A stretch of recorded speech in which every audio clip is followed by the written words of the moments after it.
નમસ્કાર મિત્રો, વાપી રિપબ્લિક ન્યૂઝમાં આપનું સ્વાગત છે।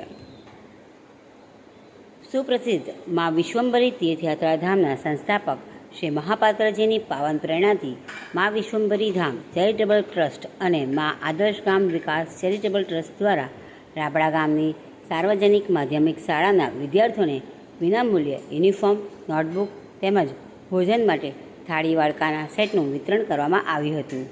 આ પાવન પ્રસંગે તીર્થયાત્રા ધામના સ્થાપક શ્રી મહાપાત્રજી સ્વયં ઉપસ્થિત રહ્યા હતા અને વિદ્યાર્થીઓને ઉજ્જવળ ભવિષ્ય માટે આશીર્વાદ પાઠવ્યા હતા।